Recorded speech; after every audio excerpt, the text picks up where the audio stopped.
हमारे बीच में अभी आरजेएस 2024 का जो एग्ज़ाम कंप्लीट हुआ है उसमें सेलेक्टेड कैंडिडेट बाबूलाल देवासी जो है वो आए। 219वीं रैंक से है वो बाबूलाल जी सेलेक्ट हुए इस भर्ती में। और होम टाउन जो है बाबूलाल जी का सांचौर रानीवाड़ा है। और BA LLB बाबूलाल जी ने 2020 में Subodh law college Rajasthan university से एफ्लिक्टेड कॉलेज है वहाँ से कंप्लीट की। और LLM भी कॉन्स्टिट्यूशन लॉ में राजस्थान यूनिवर्सिटी से 2022 में कंप्लीट किया। मीडियम बाबूलाल जी का हिंदी है और सेकंड अटेम्प्ट था इनका आरजेएस का। 2022 में मेंस है वो लिखा था और इस बार ईश्वरीय कृपा और इनकी मेहनत से जो है ये अंतिम सूची में जगह बनाने में वो सफल रहे। तो सबसे पहले तो बाबूलाल जी को और उनके मित्रगण जो है उन सबको बहुत बहुत बधाई और शुभकामनाएं।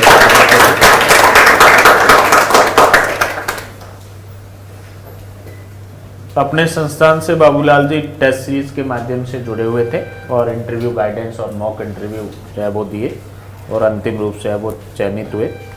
बाबूलाल जी और उनकी पूरी टीम से जो है वो मेरी गुजारिश रहेगी कि वो स्टेज पे वो आए और एक छोटा सा स्वागत समारोह है उसको स्वागत को स्वीकार करें और अपनी सफलता यात्रा जो है और व्यू रचना जो इस एग्ज़ाम में रही उनके बारे में भी वो बताएं। यस बाबूलाल जी, अंकित और जतिन जी।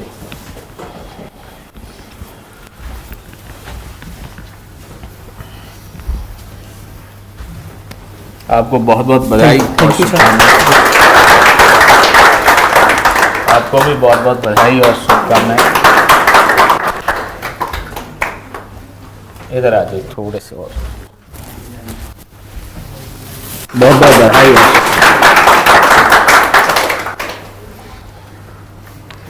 माइक देना भैया एक एक्स्ट्रा चालू करके देना। बाबूलाल जी के जो मित्रगण हैं इनसे गुजारिश रहेगी कि वो इस मोमेंट पे कैसा महसूस कर रहे हैं, इनकी सफलता को है वो देखकर कितने मोटिवेट हो रहे हैं। दो शब्द है वो स्टूडेंट्स को है वो बताएं। सर्वप्रथम आप सभी को नमस्कार। मेरा नाम अंकित शर्मा है। हम 2015 में मिले थे सुबोध लॉ कॉलेज में। दोनों विद्यार्थी हिंदी मीडियम से थे। 5 ईयर लॉ में एडमिशन लेने के बाद में ये था कि इंग्लिश में कैसे 5 ईयर लॉ की जाएगी। दोनों ने पहले उस रेखा को पार किया कि फर्स्ट सेमेस्टर के पेपर सारे पास हो जाए। फिर धीरे धीरे दोनों साथ चलते रहे, कारवा चलता रहा साथ साथ। और 2024 में भाई साहब जज बन गए। तो ये भी बन जाएंगे। बस यही। जतिन जी, आपका इससे वो संघ पर कुछ बच्चों को मैसेज हो मोटिवेशन के रूप में बताया। हमने 2015 से 20 का बैच सुबोध से साथ में किया। तो उस दौरान काफ़ी सारी स्ट्रगल्स मैंने इसके पर्सनली भी देखे। जैसे इंग्लिश की पकड़ कमज़ोर थी, बिल्कुल बेसिक से बिल्कुल इनिशियल स्टेज से इसने काम किया है। मतलब जैसे हम लोग हैं, हम लोगों ने मोस्टली जो हमारी पढ़ाई है वो इंग्लिश मीडियम से हुई है, लेकिन Babulal from the very beginning Hindi medium के स्टूडेंट थे। बिल्कुल लॉ से भी इनका कोई मतलब कनेक्शन नहीं है, इनका कोई फैमिली बैकग्राउंड भी नहीं है। तो एक सिलेक्शन होता है, नॉर्मल सिलेक्शन जो साधारण बच्चों का सभी का होता है, लेकिन एक बिल्कुल बुनियाद जिसकी खुद ही ने उठाई हो, खुद ही ने शुरू की हो। तो मैंने देखा संघर्ष किसे कहते हो, मैंने देखा कि अनएक्सपेक्टेड जिसको कहेंगे ना कि कोई एक्सपेक्ट ना करे और फिर हम वो चीज़ करके दिखाएं, वो बाबूलाल ने किया है। तो अप्रिशिएबल है। Thank you.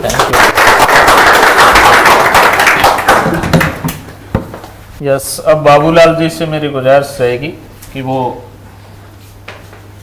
अपनी सफलता यात्रा और व्यू रचना के बारे में बताए, किस तरीके से वो इस एग्ज़ाम को क्रैक करने में वो सफल रहे। Yes Babulal ji. Good afternoon to all. और सबसे पहले केडी सर का थैंक यू कि मुझे यहाँ पे बुला के मान सम्मान जो दिया केडी परिवार एडवांस, उसके लिए अगेन थैंक यू। मेरी जो आरजेएस की जर्नी है वो 2000 जब मैंने LLB में एडमिशन लिया था तब उससे पहले मुझे ध्यान भी नहीं था कि जुडिशरी में कैसे जाया जाता है या इसका क्या प्रोसेस है, क्योंकि मेरी जो फैमिली से है लॉ बैकग्राउंड से और जिस एरिया से मैं बिलोंग करता हूँ वहाँ पे कोई भी जुडिशरी में नहीं है। जुडिशरी तो क्या मतलब एडवोकेसी का भी इतना क्रेज नहीं है लॉ का। तो 2015 से लगा के 20 तक मेरा यही था कि LLB करके अपन को एडवोकेट बनना है, इसके अलावा मुझे कोई आइडिया नहीं था।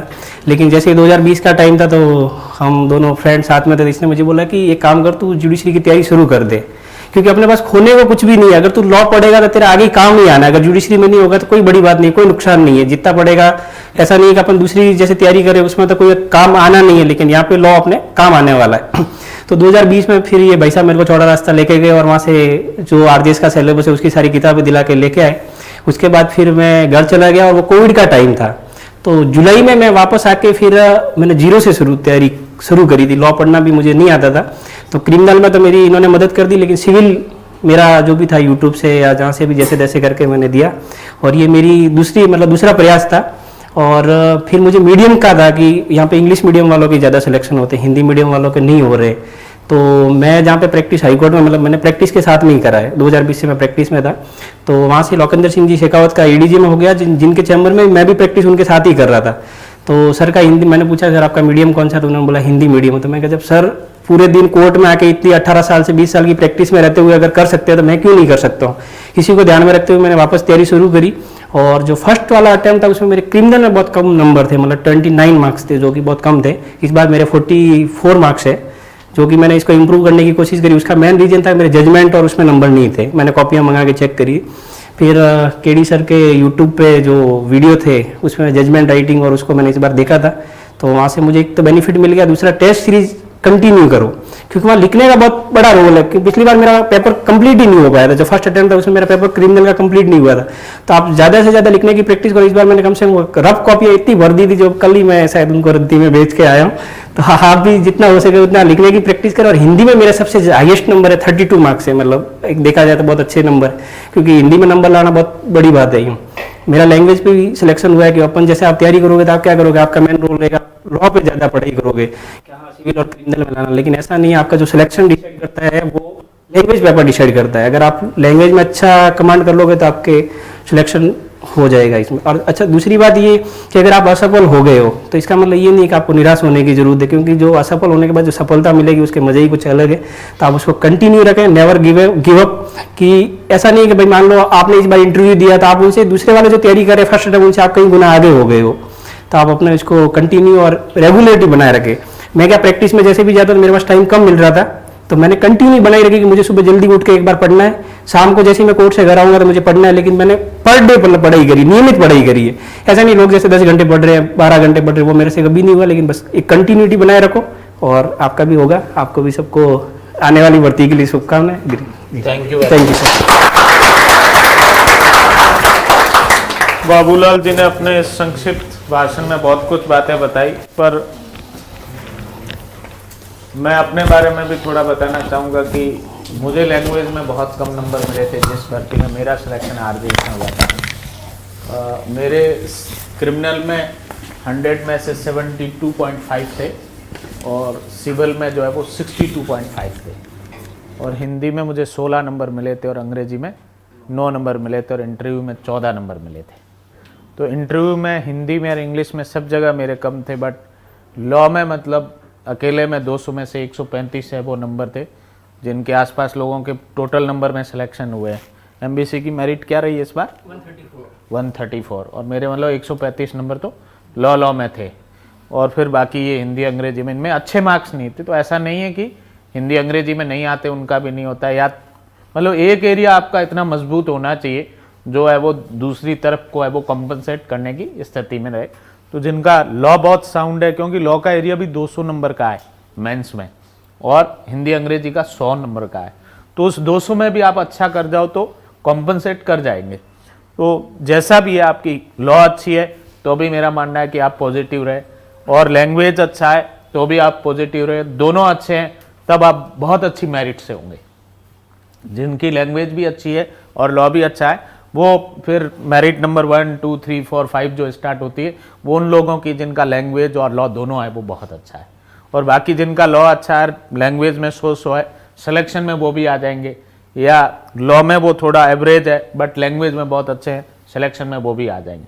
आप अपनी क्षमता पर भरोसा रखें, अपनी मेहनत है वो जारी रखें। एक दिन ऐसा आएगा कि आप भी बाबूलाल की तरह इस तरफ आओगे और दूसरे लोगों को जो है वो मोटिवेट करोगे। All the best.